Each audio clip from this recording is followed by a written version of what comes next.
So we are at the nuke yard, Mini Plus up here, other hives up there, but they're all done. Those are already been split and taken home to my home apiary, the other side here, the other side of the valley. So they have done well, they've got the queens in. So these lot, there's over 40 here now. That was mostly last week, the first batch of queens I had. The second batch has arrived and they're all alive, which is great. We seem to have just had a pause in the hot weather. So really pleased. I'm obviously, every time I do a batch, I tend to do about 12, 18, 17 kind of each day and try and get them released of an evening at the end of the day. Because so when you release them, they don't all rush out the front, and it's quite orderly. If you look, they're not really doing much, and I'm actually going to put in queens now. I've got queens for every one. They're going to have a queen right now. They all seem to be doing really well despite the really hot weather we've had. We actually get a little bit of shade here at the end of the day, so it's actually quite a good place. We're almost in the lean. In the winter it's a bit too damp here, but in the summer it's absolutely perfect because it isn't too hot and too stressful.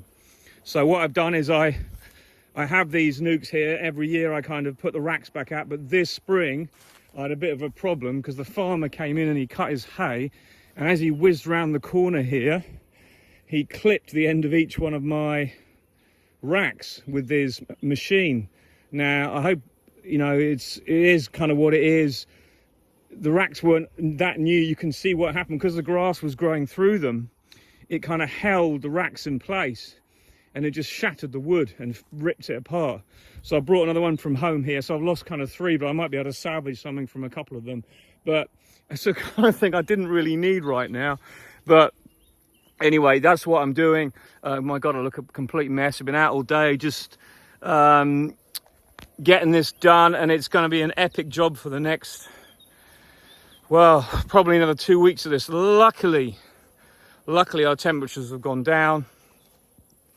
So the day was very pleasant. The sun did come out for about 2 hours while I was making this 12 load of nukes up. So there's, I think, 1, 2, 3, 4, 5, 6, 7 there, and I finished off a row there that I haven't quite finished actually. Then I put another 4 over there, so they'll all have queens in now. I'm actually 1 queen short, which is typical, but what I'm saying is this will grow, and when this place is full, I'm probably not going to put any more than 3 racks here again. But when this place is done, I've got another nuke yard I'm using later on. It's not my overwintering nuke yard. I tend to keep that free till about the end of August, September time. Then I just pile it in, and that's where a lot of these will go. But because I'm not having to get queens mated now, the pressure is off of me once they're here, because all I have to do then is introduce the queens, which obviously is another job in itself because you can't just introduce them dead quickly. What I do is I'll give these a queen tonight. They'll hopefully have a feeder on tomorrow. And then the day after, I'll come and release the queens, but I will also check for queen cells at the same time. So they had 2 to 3 days to start drawing up cells.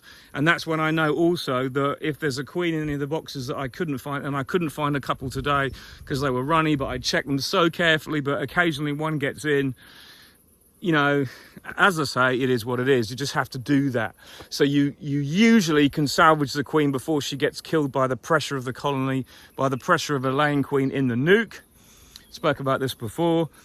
And you can use that queen somewhere else. Sometimes you lose a couple. That's the percentages of introduction. But I'm finding the majority are getting, more than the majority, the most are getting all accepted. Absolutely great. If you don't leave them too long, and you put the queen in straight away, in other words, within 24 hours of making the nuke, and you check for queen cells. Because it's the little bitch that hatches out, a tiny little cell that you didn't see. She'll hatch out once your queen's been laying away for 4 or 5 days, and then she'll hatch out and kill the mated queen. And that's obviously, so to say, some of the percentages. But if you're smart and you check for cells really well, you shake all the bees off, you can't damage the bees at all. You know, you could squash 1 or 2, but you're not going to squash a queen by doing it. So shake all the bees off, check every frame. If you get all the queen cells, you're usually pretty good. So that's kind of where we are at the moment. Tomorrow's the same. Saturday is the same. Sunday is going to be pretty hot.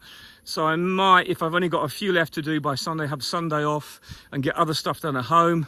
And then I've got 1 more delivery coming next week, and that will lead me into the following week. But by then, I'll have got around most of the apiaries, and most of the queens will be caged. So it's kind of work in progress, loads to do, but this seems to work really well here. They'll all get fed. 2 or 3 times, and they're all actually going to have a pollen patty as well in about 2 weeks. So that will give them an extra bolus. And if there is any Asian hornets here, I'm going to set up a load of traps here as well in between the hives. So that will be really good and keep the pressure off, because we're going to have a lot this year and we've got to keep the pressure under control. But anyway, good evening.